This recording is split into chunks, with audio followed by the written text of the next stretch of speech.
Good evening. Hey guys. You know what I'm doing? I am sharing to all of the different places. Give me one moment. Hey, hey, hey. Tell me where y'all are watching from this evening. I am just sharing to a few places so that people can join in watching. Give me one second. Hey y'all, how y'all doing? What's going on? What's good, guys? How is the weather in Virginia? We were recovering from all of these different storms and stuff, but I know Virginia really wasn't hit on that side of things. Give me one second. I am sharing to a few places. Hey, hey, hey, thanks for joining. How y'all doing on Instagram? Guys, we are talking tonight about your sexual narrative. Your sexual narrative. I know, like, what is that, huh? I'm about to tell you.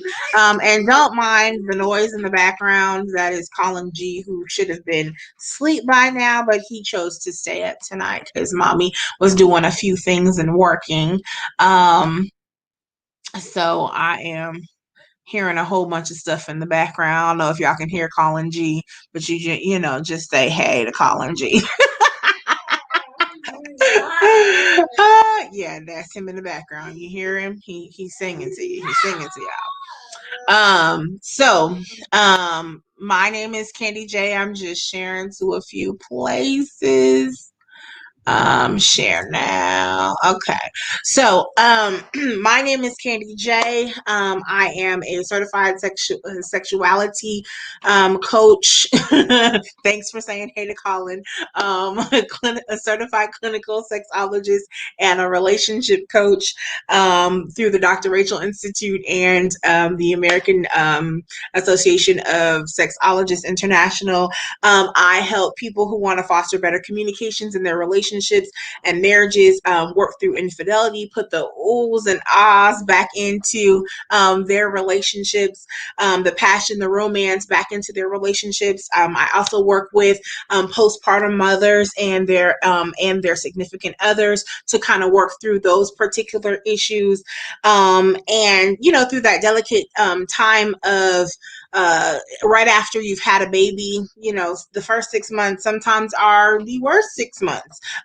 Great for the baby, not so great for the relationship. I also, which is one of my passions, is to work with teenagers and young adults to talk to them about sexual health and wellness. And tonight we're talking about one of the things that I talk to them the most about is exploring your sexuality in a healthy way, and that includes your sexual narrative. The reason why I'm good at what I do is because anything that I talk about, I've been through. I have the experience from. I have the training, the education, but then I have certainly been through some things. And I feel like some of the best coaches and the best counselors are those that have actually been through the things that they are talking to you about. So, anyways, without further ado, guys, drop me a one if you've ever heard somebody say sexual narrative, or drop me a one if you just know what a narrative. What is a narrative? It's somebody telling a story, right? What is your story? How has your story changed from year to year? How was it shaped from the time of your birth, right? Thank you. Till now. What elements determine how you view things, right? That's your sexual narrative. So when I think about sexual narrative and when I talk to people about sexual narrative, you have to think about, where did your preconceived notions come from? Where? Were you, how was sex introduced into your household? Did your parents talk about it with you? Did you get molested or raped? Did you, like me and my cousins, if you show me yours, I'll show you mine, right? That was definitely a thing.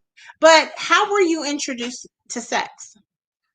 And if you go back to that time frame, then you will definitely know and follow the breadcrumbs to how you think about sex now. Every single year, things happen and they change how that story is ran and how that story is told. And I'm on chapter 38 today. What chapter are you on? How did it start? Well, so my first very sexual memory was of my best friend and I, female best friend, was like, if you show me yours, I'll show you mine.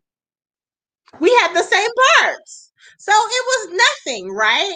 But then when you start thinking about touching those different parts, right? Which is something that came across our minds and something that we did. When you think about touching those different parts, that was how I was introduced to anything feeling any kind of sexual way.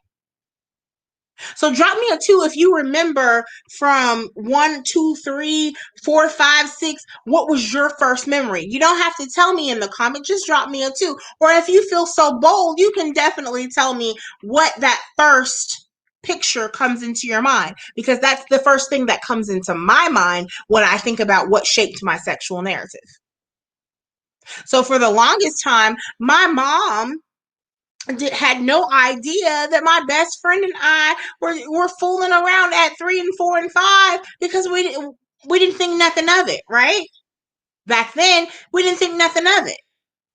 But now going back, I'm like, oh, okay. That's where some of these ideas and things that I think about the LGBTQIA community, which I have no problems with and love that community. The reasons why I do is because of where my sexual narrative started. That was my first moment of thinking about sex. And so I was talking to one of my clients the other day, and she was like, that's deep. What is my sexual narrative? Well, she said, I started out playing around with my cousins, and you touch, again, going back to the same theory, we was playing doctor, right? This is her telling me. We were playing doctor, and you check every area. So you're checking your ears, you're checking your eyes, and then he got to my chest and he was like, oh. And then she was checking him and got to his penis and was like, oh. And so that's her first real memory of what, hmm, that was kind of, that I guess that was kind of sexual, because I was embarrassed, she said. I was embarrassed that he had something that I didn't have. Okay.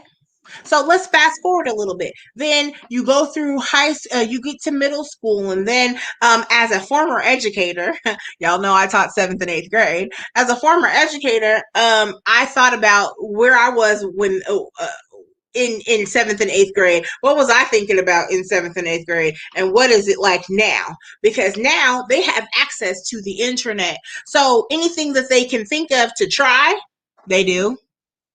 So my teenagers were coming up to me talking about, oh, well, I saw on, what was it, Pornhub, where they were trying, putting their fists inside of someone's vagina. And I said, oh, wow.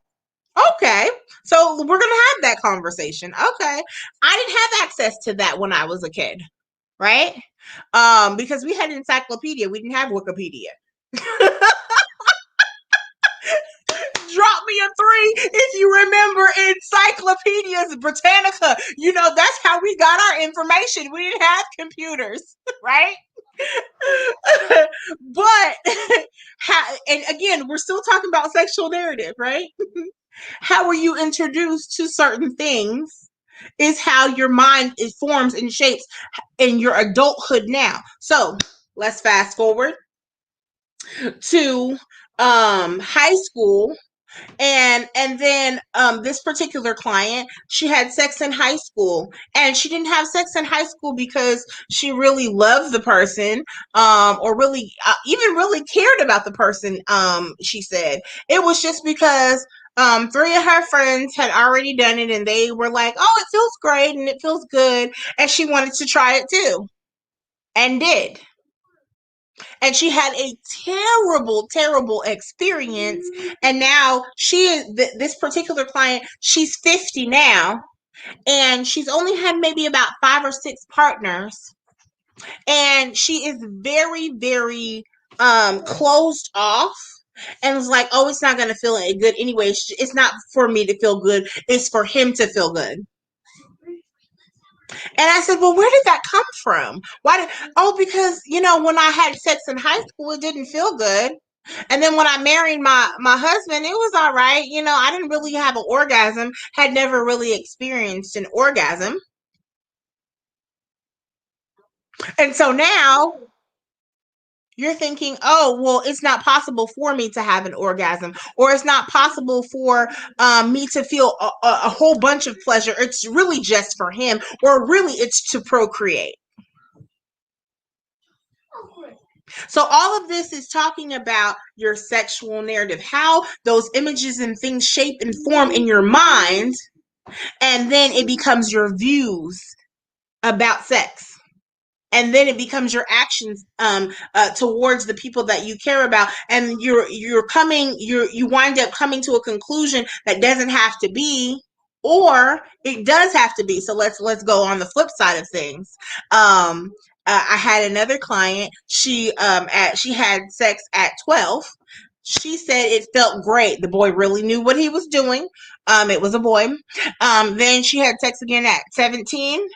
It was awesome. It was somebody that was a little bit older than her, and they made sure that she came, she squirted, she did everything right. Had awesome. So now she knows how to feel great, and she starts buying a new sex toy, and then she explores with this man and that man and this man. Oh, you want to try a threesome? Okay, let's go. Let's do that. Like, because it was always pleasurable for her. So she decided that she wanted to try all of these different things, right? We're just talking about your sexual narrative, right? So it's so very important because it shapes how you go from this partner to that partner, how you pleasure your husband or your wife, your significant other, whoever it is.